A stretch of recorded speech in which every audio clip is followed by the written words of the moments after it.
मैं हूं आलिया, आप देख रहे हैं ब्रेकिंग बैरियर्स। आप सबको अपने प्रोग्राम में वेलकम करती हूं। कल कराची में होने वाले धमाके की कुछ नई मालूमात सामने आ रही हैं, ख़ास तौर पर उस लड़की खुदकुश बमबार की जिसने वहां पर अपने आप को उड़ा लिया और जिसके नतीजे में 4 लोग जाँ बहक हो गए। वो लड़की वहां पर कैसे पहुंची, नई CCTV फुटेजेस भी सामने आ चुकी हैं। क्या वो लड़की वहाँ पर रिक्शे में पहुँची है? उसका नाम क्या है? वो कौन है? उसका ताल्लुक़ कहाँ से है? उसका ख़ानदान कौन सा है? क्या वो पाकिस्तानी है या वो अफ़गानिस्तान की है या वो किसी और मुल्क की है? ये सारी इन्फॉर्मेशन और बहुत हैरानकुन मालूमात हैं जो सामने आ रही हैं। उस लड़की का नाम शारी बलोच था।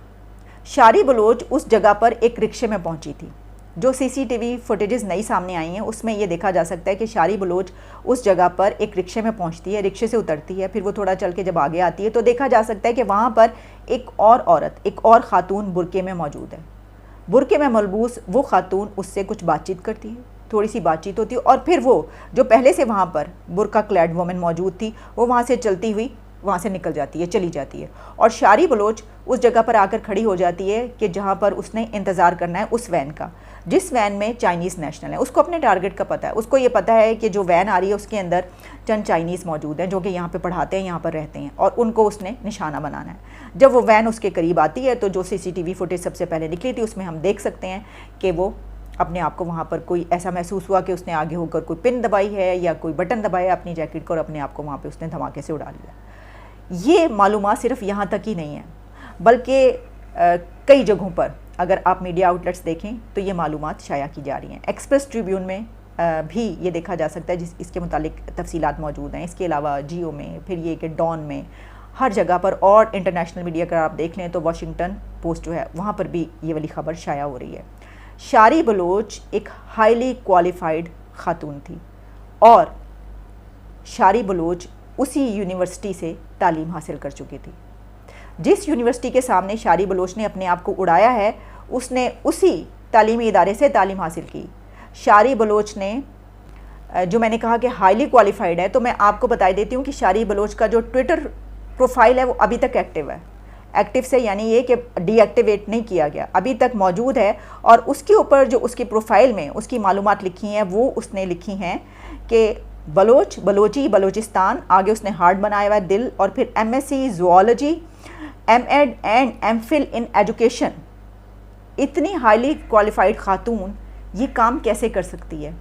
सिर्फ यही नहीं बल्कि इसके अलावा ये भी है कि शारी बलोच के वालिद फादर 20 ग्रेड ऑफिसर के तौर पर रिटायर हुए हैं और शारी बलोच की बहन और शौहर भी डॉक्टर हैं।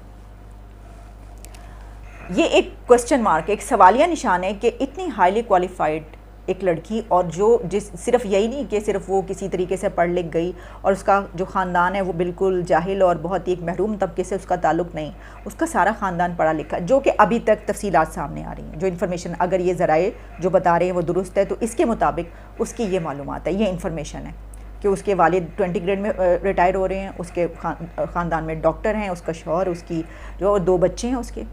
लेकिन फिर भी वो उन लोगों के हत्थे चढ़ गई जिन्होंने उसको ये इस्तेमाल किया, हम इस तरीके से कह सकते हैं, क्योंकि शारी बलोच को जिस ब्रिगेड ने इस्तेमाल किया है उसका नाम है मजीद ब्रिगेड।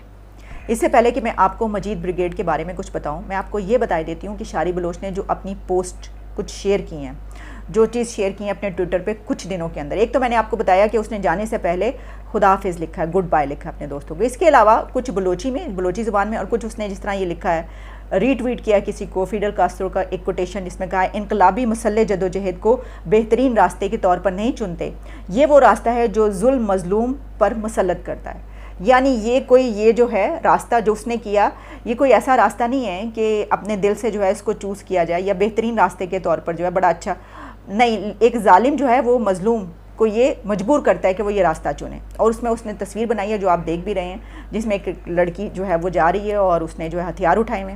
फिर उसने एक और जगह पर वो लिखा है कि गुजरे हुए नस्ल को गाली देने से बेहतर है आने वाली नस्ल के लिए आसानी पैदा करें या फिर खुद गाली खाने के लिए तैयार हो जाएं।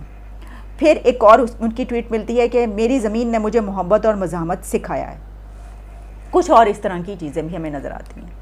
लेकिन जिस तरह मैंने ये कहा कि मजीद ब्रिगेड ने एक पोस्ट शेयर की और मजीद ब्रिगेड की तरफ से ये क्लेम किया गया, रिस्पॉन्सिबिलिटी क्लेम की गई कि ये हमने करवाया। सिर्फ यही नहीं बल्कि मजीद ब्रिगेड ने एक ईमेल भेजी रॉयटर्स को और उस ईमेल में ये रिस्पॉन्सिबिलिटी क्लेम की और कहा कि ये हमारा नया चैप्टर है और उनकी तरफ से ये पहली खुदकुश बमबार लड़की है। पहली मर्तबा उनकी तरफ से एक लड़की को तैयार किया गया। उन्होंने ये क्लेम किया कि हमने इस लड़की को पहली मर्तबा, ये फ़र्स्ट टाइम है हमारी उनकी हिस्ट्री में जो उनकी तहरीक चल रही है उसमें कि कोई किसी लड़की को उन्होंने इस काम के लिए तैयार किया। तो इसके ऊपर उन्होंने बड़ी खुशी से इसको क्लेम किया है। और आप ये याद रखिएगा कि जितने भी ऐसे ग्रुप्स मौजूद होते हैं उनके जो कांटेक्ट होता है वो मीडिया से रहता है और ख़ास तौर पर जो बड़ी दुनिया की एजेंसीज़ होती हैं उनका उनके साथ पास एड्रेस होता है। जिस तरह मैंने आपको बताया कि उन्होंने राइटर्स को एक ईमेल भेजी और उसमें उन्होंने ये सब कुछ बताया, उसकी तस्वीर भी फिर उन्होंने उनको दी, जिसके बाद फिर पूरी दुनिया में ये खबर वायरल हुई और ये बताया गया कि उन्होंने रिस्पॉन्सिबिलिटी क्लेम की है। तो मजीद ब्रिगेड की हिस्ट्री भी कोई नई नहीं है। यानी वो आप ये देखिए कि मजीद ब्रिगेड जो है, जब जुल्फ़िकार अली भुट्टो थे तो उस वक्त भुट्टो के एक जलसे में मजीद लांगो नामी एक आदमी ने भुट्टो पे दस्ती बम के ज़रिए हमला करने की कोशिश की थी, जिसमें वो खुद जाँ भाग हो गया था, मारा गया था। उसके बाद उसका भाई जब पैदा हुआ तो उसका नाम उसी के नाम पर मजीद रख दिया गया। वो बड़ा हुआ, उसने भी वही वाली तहरीक, वही वाली जमात जो है कलदम banned BLA Balochistan liberation army जो है कलदम जमात, उसको उसने भी ज्वाइन कर लिया। और फिर उसकी जब हलाकत हुई, जब वो मरा, तो उसके नाम पर उन्होंने, उसके लोगों ने, उसके कारकुनों ने या जो उसके साथ साथी थे, उन्होंने एक नई ब्रिगेड बनाई जिसका नाम मजीद ब्रिगेड रखा गया। ये इसकी हिस्ट्री जो कि हम पहले भी इसके मुतालिक बात कर चुके हैं अपने 1-2 प्रोग्राम्स में, क्योंकि इसी तरह का कोई टॉपिक पहले भी कोई हमला हुआ था तो हमने इस पर बात की थी। तो ये इतने अरसे से मजीद ब्रिगेड काम कर रही है। लेकिन ये जो लड़की का मामला है कि पहली मर्तबा उन्होंने किसी लड़की खुदकुश बमबार को तैयार किया। हैरानी की बात यह है कि ये जो बलूचिस्तान है, देखिए हम जो बात करते हैं कि एक महरूम तबके पे वहाँ पे जिनके पाँव में जूती नहीं है, जिनके पास पीने को पानी नहीं है, जिनके पास खाने को रोटी नहीं है, वहाँ से ख़जाने निकलते हैं, पूरे मुल्क में चले जाते हैं, लोग इस्तेमाल कर रहे हैं, हम इस्तेमाल कर रहे हैं, वहाँ के लोगों को नसीब नहीं होते। तो जो महरूम तबका है उसके मुतालिक तो हम ये सोच सकते हैं और हम हमेशा क्रिटिसाइज़ करते हैं कि क्यों नहीं दे रहे उनको, आप दें। उनके लिए हम सवाल उठाते हैं, ख़ास तौर पर जब लापता लोगों का, मिसिंग पर्सनस का वहाँ पे मामला है, उसके ऊपर भी हमेशा हम सवाल उठाते हैं कि लोग डेकेड से जो है अपनी तस्वीरें उठाकर अपने खोए हुओं की फिर रहे हैं, क्यों नहीं उनको जो है किया जाता। फिर अभी वज़ीर आज़म शहबाज शरीफ ने भी इस हवाले से बात की थी कि जो इख्तियार वाले लोग हैं मैं उनके सामने ये मसला उठाऊँगा जब वो गए हैं बलूचिस्तान। तो ये सब चीज़ों पे सवाल उठते रहते हैं और उठते रहेंगे और हमें इसके ऊपर तनकीद भी करते रहेंगे और हम उनके लिए स्टैंड लेके सवाल भी उठाते रहेंगे। लेकिन इस वक्त सवाल ये है कि जो शारी बलोच है उसका ताल्लुक़ वहाँ के एक महरूम तबके से नहीं था, बल्कि वो एक बड़े खाते पीते एक ऐसे घर से थी कि जिसकी सारी की सारी ख़ानदान बड़ा हाईली क्वालिफाइड है, जिसका बाप 20 ग्रेड में जो है वो रिटायर हो रहा है। फिर ये कैसे हुआ, उसने जो है वो उस तरफ कैसे गई, ये बड़ी हैरान कुन बात है। ये एक ऐसा सवाल है जिसका जवाब ढूंढने की ज़रूरत है, क्योंकि क्या ट्रेनिंग में इस तरह के जो ग्रुप्स होते हैं वो ट्रेनिंग में इतने हाईली क्वालिफाइड लोगों को भी इन्वॉल्व कर सकते हैं, उनको भी अपनी तरफ ले जा सकते हैं। अच्छा देखें, इस पे भी हम पहले बात कर चुके हैं कि ये कोई ऐसी बात नहीं है कि कोई नई ये फ़िदाइन, ये अगर आप पिछली सदी में चले जाएँ तो मैंने पहले भी आपसे जिक्र किया था कि एक बड़ा मशहूर नावल है फिरदौस बरी, अब्दुल हलीम शरर ने लिखा था, जो कि लखनऊ में पैदा हुए थे। और उनके इस नावल में उस वक्त की एक 18th सेंचुरी की एक तहरीक फ़िरका बातनिया की, जो कि हसन बिन सबा एक ऐसा बंदा उस वक्त था जिसने एक ख़याली जन्नत बनाई थी। और वो जन्नत इतनी खूबसूरत बनाई थी कि वहाँ पे जब वो लड़कों को वो लेकर आता था इस तरह के नॉर्मल, तो उनको ये लगता था कि ये वाकई जन्नत है, ऐसी खूबसूरत उसने बना डाली थी। उस वक्त एक तहरीक चली थी कि जो उस वक्त के मुस्लिम उलमा थे, मुस्लिम स्कॉलर्स थे, उनको कत्ल करने की, कि इनको कत्ल करना है। और ये वाकई मतलब एक ये नहीं है कि कोई फिक्शन है, ये नहीं, तारीख का हिस्सा है। एक ऐसी तहरीक चली थी और उसमें फिर हसन बिन सबा और इन्होंने एक ऐसी ब्रिगेड ही तैयार की थी, ऐसे लड़कों पे मुश्तमिल के जो जाते थे और मुसलमान उलमा को मार देते थे। और फिर उनको ये कहा जाता था कि अगर तुम वहाँ पे मर जाओगे तो तब भी तुम्हें जन्नत मिलेगी, और वापस आओगे तो ये जो जन्नत हमें बनाई है तो इस जन्नत में तुम्हें रहने का मौका मिलेगा। तो उस वक्त भी जन्नत का ही दिखाया गया था। ये तो 72 हूरें और जन्नत, अभी भी आजकल के मौलवी इसका लालच देते हैं ना लोगों को, और जहाँ तक हमने पहुँचा दिया अपने मुआशरे को, अपनी सोसाइटी को, उस वक्त भी इस तरह के लालच दिए जाते थे। लेकिन कुछ और कंट्रीज़ में, कुछ और सोसाइटीज़ में भी इस तरह होता रहा है। अगर आप यूनान की हिस्ट्री उठा के देखें तो यूनान में भी फ़िदाइन और फ़िदाइयों की जो है वो हमले और इस तरह की चीज़ें मिलती नहीं हैं कि जो इस तरह के मिशन पर जाते हैं और तैयार हो जाते हैं और जाके अपने आप को उड़ा लेते हैं, उनको तैयार किया जाता है और उनको राज़ी भी कर लिया जाता है। फिर यूनान के अलावा अगर आप वर्ल्ड वार 1 वर्ल्ड वार 2 देखें तो उसमें भी सोल्जर्स को वो बाकायदा तरीके तो नहीं, लेकिन ये ज़रूर है कि उस दौरान सोल्जर्स को इस तरह कुछ इस्तेमाल ज़रूर किया गया कि जब ये देख लिया कि अब तो नहीं जीत सकते यहाँ पर, तो फिर कहा गया कि ये बम पकड़ के चले जाओ और वहाँ पर जाके उड़ जाओ। तो उन्होंने एक पेट्रियोटिज़म, एक पेट्रियोटिक, एक हुब्बुल वतनी के जज्बे से वहाँ पर ऐसी हमें मिलती हैं मिसालें, लेकिन उस दौरान कोई तहरीक नहीं थी। और इसी तरीके से आप और भी हिस्ट्री में चले जाएंगे तो आपको ऐसी ही तरीके मिलेंगी जिसमें इस तरह के फ़िदाइन को तैयार किया जाता रहा और उनको इस्तेमाल किया जाता रहा लोगों को मारने के लिए, कत्ल करने के लिए, उन पर हमले करने के लिए। ये सब तो अपनी जगह पर, लेकिन जो पाकिस्तान में ये बात कही जाती है कि ये किसी औरत का पहला हमला खुदकुश हमला है, ऐसा भी नहीं है। इससे कुछ अर्सा पहले 1-2 हमले ऐसे हुए थे कुछ साल पहले जिसमें कहा जा रहा था कि जिसने ये हमला किया है वो एक खातून थी जिसने अपने आप को उड़ाया, कुछ इस तरह की खबरें आई थी। लेकिन कराची का पहला खुदकुश हमला एक खातून ने किया था। आप हैरान होंगे ये सुन के, लेकिन इस तरह की रिपोर्ट्स भी पब्लिश होती नहीं है। बल्कि मैं देख रही थी कि BBC में भी इस हवाले से एक डिटेल्ड रिपोर्ट शाया हुई। कराची में जो पहला खुदकुश हमला था वो कोई 20-25 साल पहले आप चले जाएँ, 2 डेकेड्स पहले, तो उस वक्त नवाए वक्त के दफ्तर में, नवाए वक्त का जो अखबार का ऑफिस था उसके अंदर पहला जो कहा जाता है खुदकुश हमला वो एक खातून ने किया था कि वो वहाँ पर कोई इश्तिहार छपवाने के लिए अपना पहुँची थी और वहाँ पर उसने जाके इसी तरह बहाना किया कि मैंने ये करना है। उन्होंने उसको अंदर बुला लिया, बिठा लिया और फिर उसने अपने आप को वहाँ पर उड़ा लिया। तो हैरानकुन बात यह है कि कराची का जो पहला वो कहा जाता है वो भी एक खातून ने किया था और उस वक्त तो बहुत ज़्यादा हैरतनाक बात थी, बहुत हैरानकुन बात थी। लोगों को तो याद भी नहीं अब होगा और बहुत सारे ऐसे लोगों को पता भी नहीं होगा, लेकिन अब जो हुआ है वो भी एक लड़की ने किया है।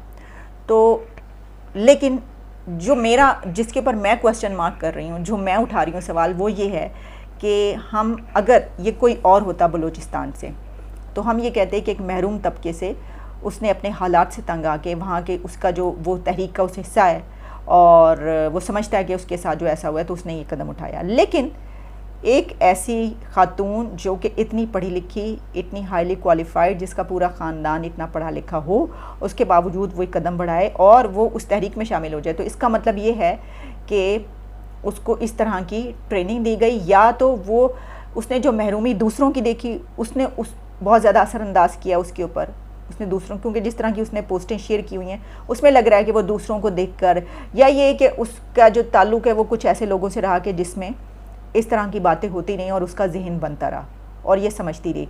तो उसने वो सब चीज़ें कि वो इतने एक ऐसी फैमिली की है कि जहाँ पे इस तरह की कोई महरूमी नहीं है, जहाँ पे कोई प्रॉब्लम नहीं है, कुछ नहीं है, वो सब पसे पुश डालकर सब कुछ छोड़ दिया और उसने कहा कि नहीं, ये चीज़ जो है ये ठीक है, मुझे ये करना चाहिए और मैं ये करके दिखाऊंगी। अच्छा, इसमें एक और आंसर भी रहता है, ये भी याद रखिएगा कि बहुत सारे लोग ऐसे भी होते हैं जो कि नॉस्टैल्जिया में भी जो है वो रहते हैं और उसमें एक और आइडियलिज़म भी होता है, ये भी होता है। बाज़ लोगों में हद से ज़्यादा बढ़ा हुआ आइडियलिज़म होता है और उस आइडियलिज़म के चक्कर में वो ये समझते हैं कि अपने आप को वो कोई ऐसा इनकलाबी बनाना चाहते हैं कि उनका नाम रहती दुनिया तक कायम रहे। ऐसा भी होता है। मैं नहीं ये कह रही कि इस औरत का, इस लड़की का ऐसा था, हो सकता है कि ऐसा हो। मैं इसलिए बात करी हूँ कि एक पढ़ा लिखा जब ऐसा करता है तो ये नहीं होता कि उसको ये नहीं पता कि वो जिसने जन्नत के लालच में किया है। मुझे नहीं लगता कि इस लड़की ने जन्नत के लालच में किया होगा, या ऐसा हो सकता है, लेकिन ये भी तो हो सकता है कि वो एक इनकलाबी बनने का जो किसी का जहन इस तरह का हो जाए और वो ये कहे कि मुझे याद रखा जाएगा, जिस तरह उसने गुड बाय लिखा, तो कहीं ऐसा तो नहीं है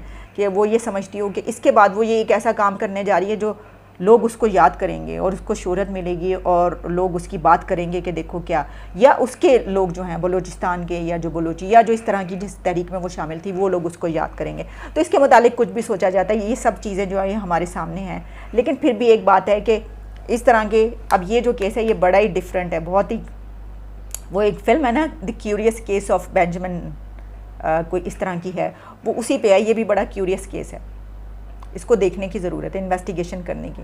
मेरा ख्याल है कि लोगों को इस पर रिसर्च करनी चाहिए, देखना चाहिए कि ऐसा क्यों हुआ। आपसे दोबारा मुलाकात होती है, अभी तक के लिए इतना ही। Thank you so much for watching my show, keep watching, take care and good bye.